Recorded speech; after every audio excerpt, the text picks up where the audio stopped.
Welcome everyone to our YouTube channel. आज के वीडियो में how to find adjoint of a matrix, ये टॉपिक का थर्ड प्रॉब्लम स्टडी करेंगे। तो क्वेश्चन आपके सामने है, देखो यहाँ पे ए मैट्रिक्स दिया है, इसका हमें एडजॉइंट फाइंड आउट करना है। तो चलो प्रॉब्लम सॉल्व करेंगे, लेकिन वीडियो में आगे बढ़ने से पहले वीडियो को आप लाइक कर दीजिए, आपके सभी फ्रेंड्स उनके साथ इसे ज़रूर शेयर करें। और आपने अभी भी अगर हमारा चैनल सब्सक्राइब नहीं किया है तुरंत सब्सक्राइब कर लीजिए। सब्सक्राइब के साइड में जो बेल आइकॉन है उसको ऑल पे सेट कर लीजिए, ताकि जब भी हम कोई नया वीडियो अपलोड करें तो उसका नोटिफिकेशन तुरंत आपको मिल जाए। तो चलो फाइनली अब ये प्रॉब्लम हम सॉल्व करेंगे। सबसे पहले हम चेक करेंगे ये गिवन ए मैट्रिक्स का ऑर्डर क्या है। तो ये गिवन ए मैट्रिक्स का ऑर्डर है 3/3, इट मीन्स इसमें 3 रोज एंड 3 कॉलम्स है। ऑर्डर चेक करना बहुत ज़्यादा ज़रूरी होता है, क्योंकि 2/2 ऑर्डर के लिए रूल अलग होता है to find the adjoint, and 3/3 के लिए अलग होता है। तो जो कि ये 3/3 ऑर्डर का मैट्रिक्स है, तो इसका एडजॉइंट फाइंड आउट करने का फार्मूला देखो, ये हम लिख रहे हैं adjoint of A equal to cofactor matrix का ट्रांसपोज। देखो हमने कोफैक्टर मैट्रिक्स को ब्रैकेट में लिखा और उसके ऊपर लिखा है टी, इट मींस ट्रांसपोज। तो सबसे इंपॉर्टेंट क्या है, सबसे इंपॉर्टेंट है कोफैक्टर मैट्रिक्स फाइंड आउट करना। और फिर देखो हम यहाँ पे ये जो ब्रैकेट्स हमें दिए हैं इसके अंदर हम कोफैक्टर मैट्रिक्स के एलिमेंट्स हम पुट करेंगे, फिर उसका हम ट्रांसपोज करेंगे, तब जाके हमें एडजॉइंट मिलेगा। तो यहाँ पे हम सबसे पहले कोफैक्टर निकालेंगे फर्स्ट एलिमेंट का। तो फर्स्ट एलिमेंट क्या है मैट्रिक्स में 1, तो हमने लिखा है कोफैक्टर ऑफ 1। तो क्या करो 1 का रो और कॉलम छोड़ दो, और अब जो 4 एलिमेंट्स बचे हैं उनको डिटरमिनेंट में लिखो और उसको सॉल्व करो और उसके थ्रू आंसर निकालो। तो हमने डिटरमिनेंट के अंदर लिखे 1 2 2 1, उसको हमने क्रॉस मल्टीप्लिकेशन के थ्रू सॉल्व किए, तो ये आंसर आएगा -3। तो ये हो गया कोफैक्टर ऑफ फर्स्ट एलिमेंट यानी 1। और अब next cofactor of second element, तो मैट्रिक्स में सेकंड एलिमेंट क्या है 2, तो हम यहां लिखेंगे कोफैक्टर ऑफ 2। देखो टोटल मैट्रिक्स में 9 एलिमेंट्स है, क्योंकि ये 3/3 ऑर्डर का मैट्रिक्स है, तो 9 कोफैक्टर हमें फाइंड आउट करना जरूरी है। तो हम यहां लिखेंगे नाउ कोफैक्टर ऑफ 2। तो क्या करो 2 का रो और कॉलम छोड़ दो, तो जो 4 एलिमेंट्स बचे हैं उनको डिटरमिनेंट में पुट करो। तो ये देखो हमने डिटरमिनेंट में पुट किया -1 2 1 1, और अब ये डिटरमिनेंट को सॉल्व करो क्रॉस मल्टीप्लिकेशन से, तो ये आएगा -3। ठीक है, तो ये हो गया कोफैक्टर ऑफ 2। नेक्स्ट है, नेक्स्ट कोफैक्टर हमें जो फाइंड आउट करना है वो नेक्स्ट एलिमेंट का है, और नेक्स्ट एलिमेंट क्या है 0। तो 0 का कोफैक्टर निकालना है, तो 0 का रो और कॉलम छोड़ना है। और देखो हम यहाँ लिखे हैं कोफैक्टर ऑफ 0, तो 0 का रो और कॉलम छोड़ दो। तो देखो 0 का रो कॉलम छोड़ने के बाद जो 4 एलिमेंट्स है उनको ये हम डिटरमिनेंट में लिख रहे हैं -1 1 1 2, और अब ये डिटरमिनेंट को सॉल्व करो तो इसका आंसर आएगा -3। तो फर्स्ट रो के सभी एलिमेंट्स के कोफैक्टर निकल गए। चलो सेकंड रो में चलते हैं गिवन मैट्रिक्स ए में।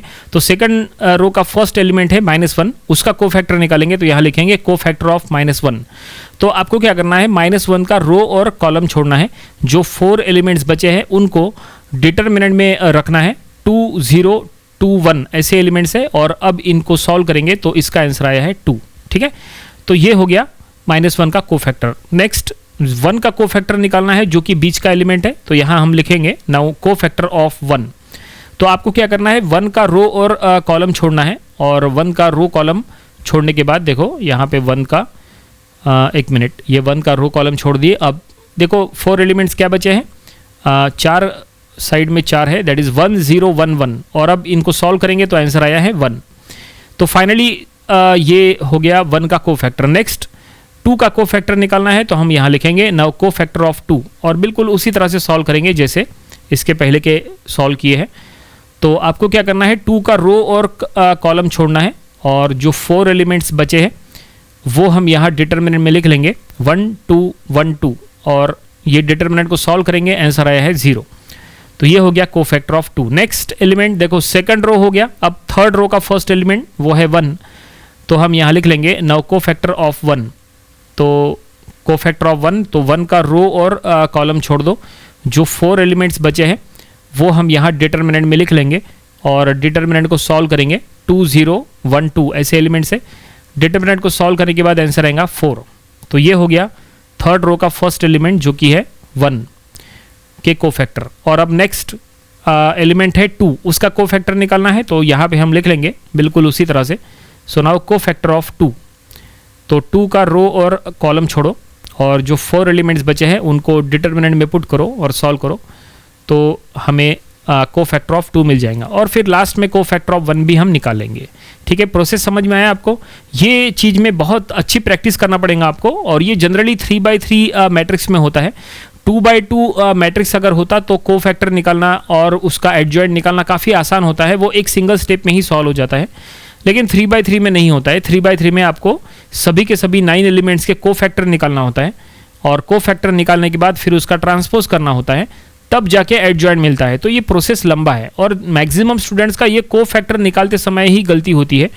तो देखो, हमने सभी के सभी 9 एलिमेंट्स के को फैक्टर निकाल लिए। अब ये सभी को एक मैट्रिक्स फॉर्म में पुट करो तो को फैक्टर मैट्रिक्स बन जाएगा, को फैक्टर मैट्रिक्स ए। तो टोटल 9 एलिमेंट्स एक बार काउंट कर लेंगे।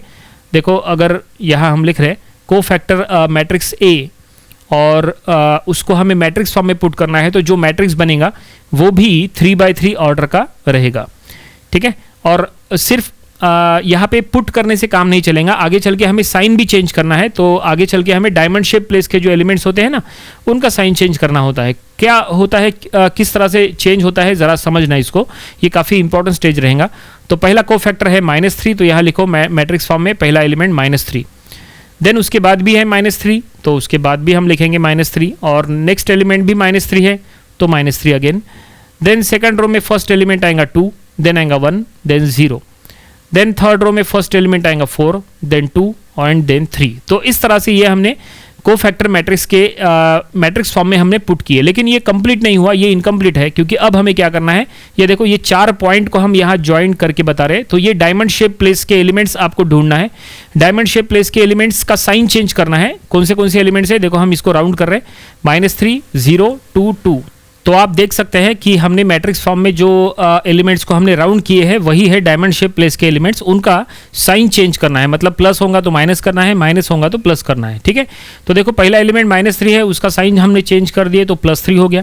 देन 0 में आपको कोई भी साइन नहीं शो करना है। नेक्स्ट एलिमेंट -2 हमने शो किए, और उसके बाद भी हमने -2 शो किए, क्योंकि वो दोनों ++2 थे, तो हमने -2 इस तरह से किए। ठीक है, तो फाइनली हमने यहाँ पे को फैक्टर मैट्रिक्स पूरी तरह से तैयार कर लिया है। हमने डायमंड शेप प्लेस के एलिमेंट्स वगैरह चेंज करके ये कोफैक्टर मैट्रिक्स बन गया। अब आपको क्या करना है, ये जो मैट्रिक्स है इसका ट्रांसपोज करना है। तो देखो, पहली स्टेप्स जहां पे हम एडजॉइंट का फार्मूला लिखे थे, वहां पे हमने कोफैक्टर मैट्रिक्स के जगह पे ये एलिमेंट्स लिख दिए। अब इसका ट्रांसपोज कर रहे हैं। ट्रांसपोज मतलब रो के एलिमेंट्स कॉलम में लिखना है, या उल्टा बोलो कॉलम के एलिमेंट्स रो में लिखना है। उनका प्लेस आपको एक्सचेंज करना होता है, तो इसी को ट्रांसपोज बोलते हैं। तो देखो, ट्रांसपोज करने के बाद ये जो हमें मैट्रिक्स मिला है, यही है एडजॉइंट मैट्रिक्स ए, जिसका जो क्वेश्चन में फाइंड आउट करने के लिए कहा था, क्वेश्चन में लिखा था find the adjoint of the given matrix A, तो उसका हमने ए मैट्रिक्स का एडजॉइंट फाइंड आउट कर लिए।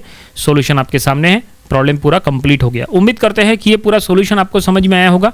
ये प्रॉब्लम आपको अपनी प्रैक्टिस बुक में जरूर सॉल्व करके देख लेना चाहिए। ऐसे प्रॉब्लम्स अगर आप सॉल्व करने की प्रैक्टिस करोगे तो एग्जाम में आपको कोई भी दिक्कत नहीं आएगी। तो ये था एडजॉइंट ऑफ अ मैट्रिक्स, ये टॉपिक का प्रॉब्लम नंबर 3। इसके पहले के 2 प्रॉब्लम्स वो भी आपको स्टडी कर लेना चाहिए, और इसके आने वाले दिनों में हम इसके और भी नंबर ऑफ प्रॉब्लम्स कवर करेंगे, ताकि इसकी और अच्छे से प्रैक्टिस हो जाए। तो मिलते हैं नेक्स्ट वीडियो में। Thank you very much.